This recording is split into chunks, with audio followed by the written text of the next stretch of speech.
अच्छा, अगर किसी धातु को मजबूत बनाना हो तो हम क्या सोचते हैं कि उसे तपाकर ठंडा किया जाता है ना?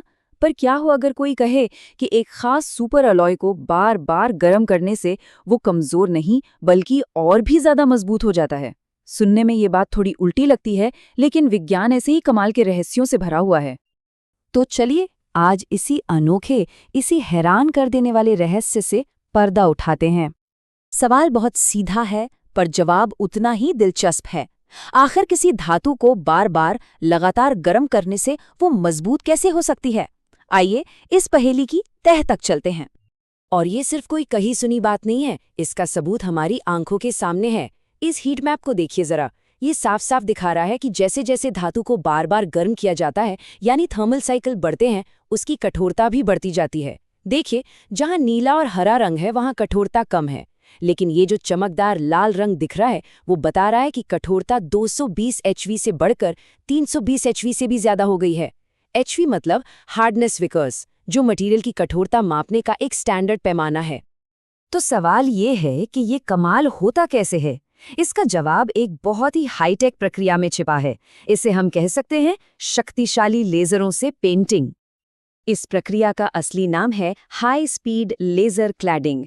अब इसे आसान भाषा में समझें तो ये एक तरह की 3D प्रिंटिंग ही है, लेकिन ये प्लास्टिक से नहीं बल्कि पिघले हुए धातु से एक मजबूत परत चढ़ाती है। सोचिए, एक पावरफुल लेजर धातु के पाउडर को पिघलाकर किसी चीज पर एक मजबूत कवच की तरह परत दर परत जमाता जा रहा है।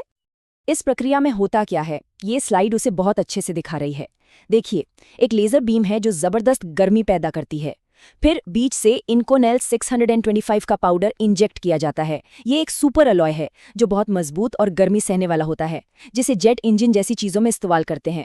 और ये पूरा काम एक प्रोटेक्टिव गैस के घेरे में होता है ताकि कोई गड़बड़ ना हो। आइए इस प्रक्रिया को और आसान करके देखते हैं। सबसे पहले लेजर स्टील की सतह पर धातु का एक छोटा सा तालाब सा बना देता है।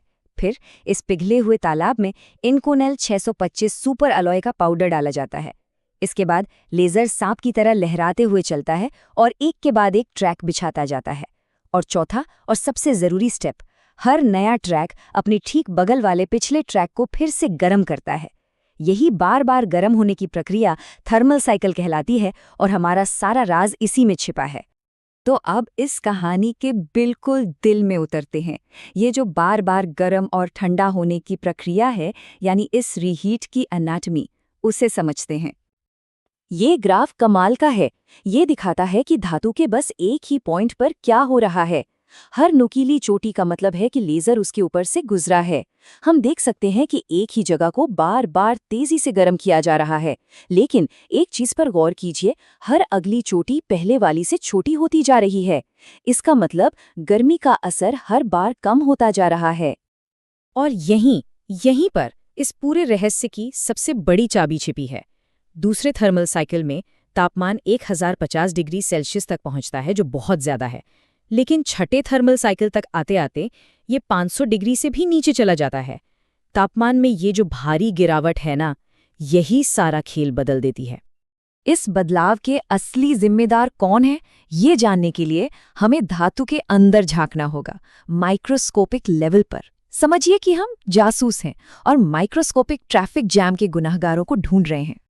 हमारा पहला संदिग्ध है प्रेसिपिटेट्स। ये धातु के क्रिस्टल स्ट्रक्चर के अंदर बनने वाले छोटे छोटे लेकिन बेहद कठोर कण हैं। इनको ऐसे समझ सकते हैं जैसे एक तेज बहती नदी में बड़े बड़े पत्थर पड़े हों। ये पानी के बहाव को रोकते हैं। ठीक वैसे ही ये कण धातु की परतों को आसानी से एक दूसरे पे फिसलने नहीं देते, जिससे वो और मजबूत हो जाती हैं। इन दो तस्वीरों में फर्क एकदम साफ है।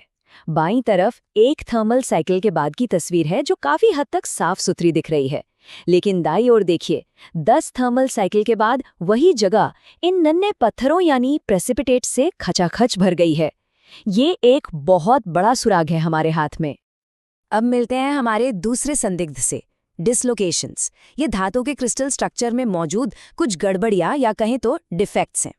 इन्हें आप माइक्रोस्कोपिक लेवल का एक भयंकर ट्रैफिक जैम ही समझिए। अब ये जैम जितना ज्यादा उलझा हुआ और घना होगा, गाड़ियों का निकलना उतना ही मुश्किल होगा। ठीक वैसे ही धातु की परतें खिसक नहीं पाएंगी और धातु मजबूत हो जाएगी। लेकिन डिसलोकेशंस का बर्ताव बड़ा ही अजीब है। जरा इस यू आकार के ग्राफ को देखिए। ये बताता है कि शुरू के 2 साइकिल के बाद डिसलोकेशन यानी ट्रैफिक जैम अचानक कम हो जाता है, जैसे सड़कें साफ हो रही हों। लेकिन फिर ये जैम पहले से भी कई गुना ज्यादा बढ़ जाता है। ये तो बड़ी अजीब बात है ना? पहले सुधार और फिर स्थिति पहले से भी ज्यादा खराब। तो अब हमारे पास सारे सुराग मौजूद हैं। हमारे पास प्रेसिपिटेट्स हैं, हमारे पास अजीब बर्ताव वाले डिसलोकेशंस हैं और हमारे पास घटता हुआ तापमान है। चलिए अब इन सब को जोड़कर इस कठोरता के विरोधाभास को सुलझाते हैं। तो राज ये है कि यहाँ मजबूती बढ़ाने के 2 अलग-अलग तरीके एक के बाद एक काम कर रहे हैं। शुरुआती साइकिल्स में जब तापमान 1000 डिग्री से भी ज्यादा होता है तो ये तेज गर्मी ट्रैफिक जैम यानी डिसलोकेशंस को साफ कर देती है। लेकिन यही तेज गर्मी उन छोटे छोटे पत्थरों यानी प्रेसिपिटेट्स को बनने में मदद करती है। इसे कहते हैं प्रेसिपिटेशन स्ट्रेंथनिंग। फिर बाद के साइकिल्स में जब तापमान 500 डिग्री से नीचे आ जाता है तो ये गर्मी ट्रैफिक जैम साफ करने के लिए काफी नहीं होती। उल्टा ये थर्मल स्ट्रेस नए डिसलोकेशंस पैदा करके उस जैम को और भी घना और उलझा हुआ बना देती है। इसे कहते हैं डिसलोकेशन स्ट्रेंथनिंग। और इन दोनों प्रक्रियाओं का मिला जुला नतीजा, धातु की कठोरता में 45% की जबरदस्त बढ़ोतरी। मतलब जो कठोरता 220 HV 0.2 से शुरू हुई थी वो 320 HV 0.2 तक पहुंच जाती है। कमाल है। तो चलिए अब उस पहली तस्वीर पर वापस चलते हैं।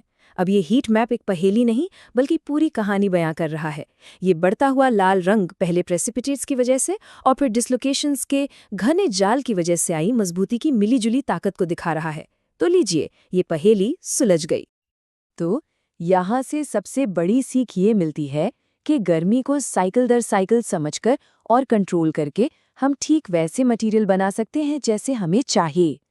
मतलब माइक्रोस्कोपिक लेवल पर मजबूती को डिजाइन करने की ये क्षमता एरोस्पेस और एनर्जी जैसे उद्योगों के लिए एक गेम चेंजर है।